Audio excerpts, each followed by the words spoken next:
मैं मानता हूं कि मुफ्ती साहब के 5 साल नाकाम रहे, इसलिए मैं मुफ्ती साहब का साथ छोड़ रहा हूं।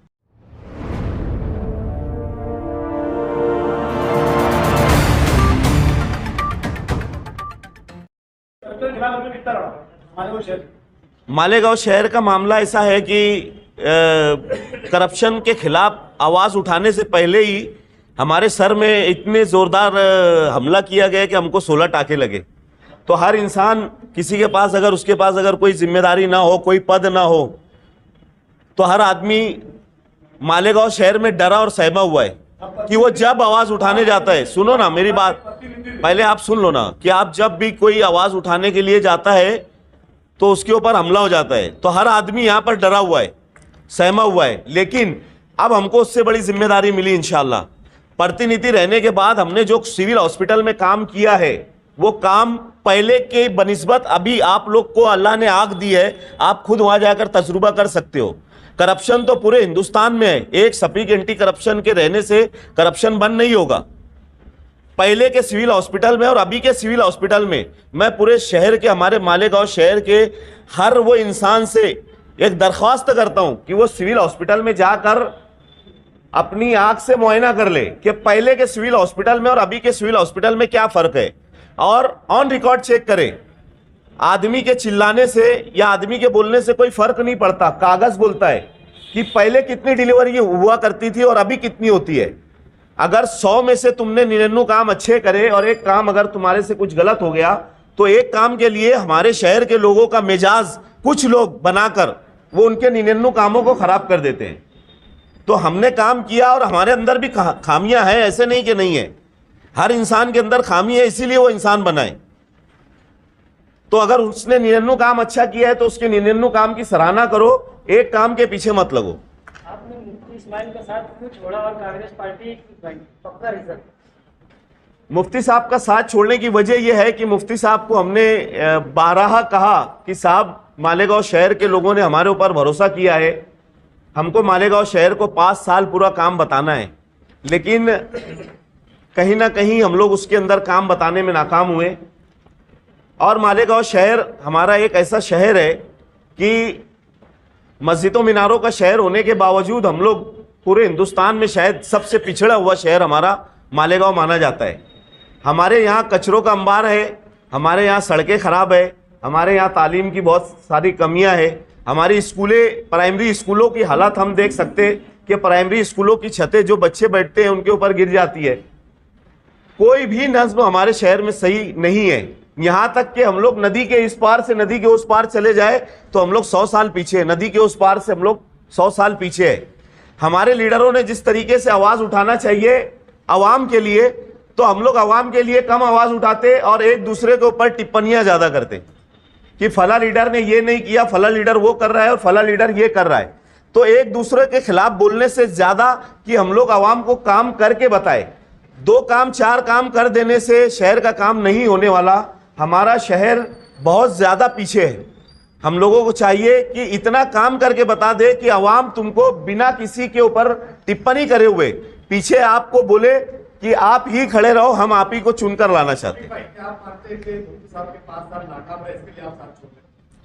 मैं मानता हूं कि मुफ्ती साहब के 5 साल नाकाम रहे, इसलिए मैं मुफ्ती साहब का साथ छोड़ रहा हूं। बहुत देर कर दिया साथ छोड़ने में, काम बताते रहे, साथ छोड़े। मैं तकरीबन आप लोगों ने देखा होगा कि साल भर से मैं मुफ्ती साहब के रास्ते में नहीं था। मैंने मुफ्ती साहब को जितना बोला है पर्सनली, ये तो आप लोगों को बताने की जरूरत भी नहीं है। साल भर हो गया था तकरीबन कि मैं मुफ्ती साहब के साथ नहीं रहा था। एजाज बेग को मजबूत करने के लिए क्या काम रहेंगे आपके आगे? एजाज बेग साहब को और कांग्रेस पार्टी को मालेगांव शहर में मजबूत करने के लिए जितनी भी हमसे कोशिशें होंगी इंशाल्लाह हम भरपूर कोशिश करेंगे कि पार्टी कैसे मजबूत हो। और मालेगांव शहर की आवाम, जिस तरीके से आप लोगों ने मुझसे सवाल किया था कि आपने मालेगांव में कांग्रेस पार्टी को ही क्यों चुना, जिस वक्त हम लोगों को, जो हमारे अपने जो लोग थे उन लोगों ने मशवरा दिया कि यार मालेगांव शहर के अंदर कांग्रेस पार्टी ही एक ऐसी पार्टी है कि जो नेशनलाइज पार्टी है, बाकी आप अपने हिसाब से पार्टी चुन सकते हो। लेकिन हमने कांग्रेस पार्टी को इसलिए चुना कि ये नेशनलाइज पार्टी है, यही बीजेपी के खिलाफ बोल रही है, यही सबसे ज़्यादा आवाज़ बुलंद कर रही है और मालेगांव की आवाम भी यही चाहती कि इससे पहले जो 1,98,000 वोट उन्होंने शोभाताई बच्चाओं को दिया, मालेगांव शहर की आवाम एक तरफा वोट डालकर उन्होंने ये अपना मकसद बता दिया कि हम मोदी के खिलाफ है, बीजेपी के खिलाफ है, और हम ये चाहते कि मालेगांव में कांग्रेस पार्टी का ही वापस राज रहे। इसलिए कि जो भी आमदार यहाँ से चुन के जाता है, कोई आज़ाद उम्मीदवार जाता है, कोई एमआईएम से जाता है, कोई समाजवादी से अगर जाता है, तो ऊपर उन लोगों की गवर्नमेंट नहीं बनेगी।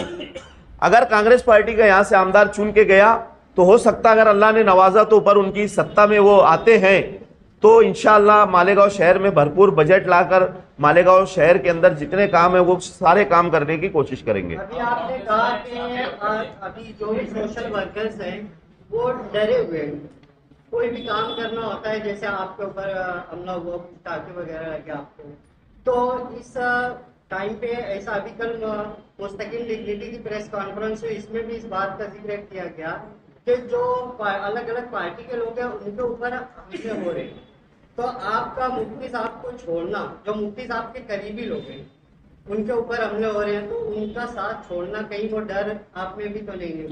नहीं, अल्हम्दुलिल्लाह वो डर हमारा अब खत्म हो गया है। और किससे डरे हुए हैं? ये तो हम नहीं बता सकते, पूरा शहर जानता, आप लोग भी जानते हो। आप कांग्रेस में शामिल हो गए, आप चलते ही आपके साथ जो रहते थे तो उसमें आपके बड़ा आ जाएंगे। इंशाल्लाह पूरी कोशिश करेंगे, क्योंकि मैं तकरीबन हमारे जितने सोशल वर्कर मुझसे टच में हैं, ऐसे तकरीबन अभी तक, कल से लेकर अभी तक 450 के आसपास मुझे फोन आ चुके हैं, मुबारकबाद के भी, और उन्होंने ये भी कहा कि यार हम इंशाल्लाह पूरी कोशिश करेंगे कि आपके साथ हम लोग रह के एजाज बेग साहब को मजबूत करने का काम करेंगे इंशाल्लाह।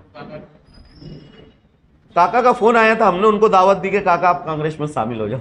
ठीक भाई, अभी आपने कहा पूरा गाँव 1,94,98,000 वोट शोभाताई बच्चाओं को दिया, आप उस रास्ते की रुकावट बन रहे थे। ये आप लोगों की सोच है कि मैं उस रास्ते की रुकावट बन रहा था।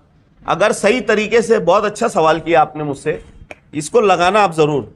अगर आप लोग देखोगे, मेरे पास रिकॉर्ड है उसका, मैंने 12 कहा है कि मुझे मालेगांव शहर से, मालेगांव बहुत सुलझा हुआ और बहुत दीनदारी का शहर है, और अगर इकाई अल्हम्दुलिल्लाह जैसे पीछे आप लोगों ने किए थे, अगर वैसे ही इकाई किए तो हो सकता है कि हमारा शहर तरक्की की राह पर रहेगा। आपने जो सवाल मुझसे किया, मैं उसका जवाब आप लोगों को दे दूं कि मालेगांव से मुझे 411 वोट मिली है।